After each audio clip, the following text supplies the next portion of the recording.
Son zamanlar belə bir dəb deyək, tendensiya deyək ki, insanlar həyat tərzini və ya qidalanma şəkillərini dəyişməkdənsə, bunları qısa yoldan həll eləməyə cəhd edirlər. Məsələn, qida əlavələrinə üstünlük verirlər və gündəlik qidalanmalarını qida əlavələri ilə əvəzləməyə çalışırlar. Sizcə buna səbəb nə ola bilər? Əsas səbəb burada insanların nəticəni tez görmək istəyidir. Təbii ki, qida əlavəsi onlara daha rahat və sürətli çıxış yolu kimi görünür. Buna görə də orqanizm deyə bilərik ki, bu qədər sadə işləmir. Hətta görürük ki, İlqar bəy, son dövrlərdə əksər hallarda bu seçimlər özlərinin şəxsi fikrinə və ya araşdırmalarına belə qaynaqlanmır. Sosial mediadan və ya influens olunduqları şəxslərdən, belə deyək də, aktiv media, sosial medianı işlədən şəxslərin tövsiyələri ilə bunu edirlər. Sizcə bu nə qədər təhlükəsizdir və ya nə dərəcədə doğrudur? Təbii ki, çox doğru vurğuladınız. Əgər insan qəbul etdiyi məhsulun tərkibini və orqanizmə təsirini kifayət qədər bilmirsə, bu artıq faydadan çox böyük risklər yarada bilər.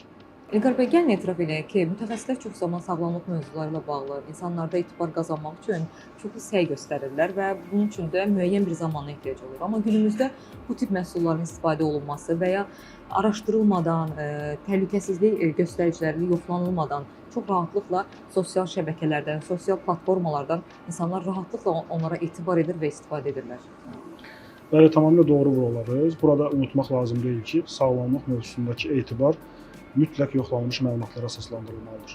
Yanlışlardan danışdıq, olmazlardan danışdıq. Yaxşı, İlqar bəy, bəs düzgün yanaşma hansı şəkildə olmalıdır?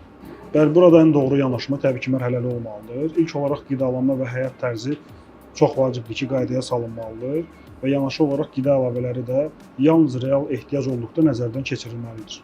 Bir mütəxəssis olaraq yəqin ki, siz də pasientlərinizə bioloji aktiv qida məhsullarını tövsiyə edirsiniz. Yaxşı, istehlakçılar bu məhsulları əldə edərkən minimum nələrə diqqət etməlidirlər? Burada ən önəmli məsələ ən azı məhsulun mənşəyi, tərkibi və etibarlılıq barədə məlumatlı olmalıdır və dövlət qeydiyyatından keçib-keçməməsini yoxlanılmalıdır. Və təbii ki, burada ən önəmli məsələ də insanın nə qəbul etdiyini və niyə qəbul etdiyini bilməsi mütləqdir. İlqar bəy, faydalı məlumatları bizimlə bölüşdüyünüz üçün bir də sizə təşəkkürümü bildirirəm.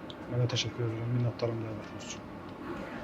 Unutmayaq ki, sağlamlıq qısa yollarla deyil, düzgün və davamlı vərdişlərlə formalaşır.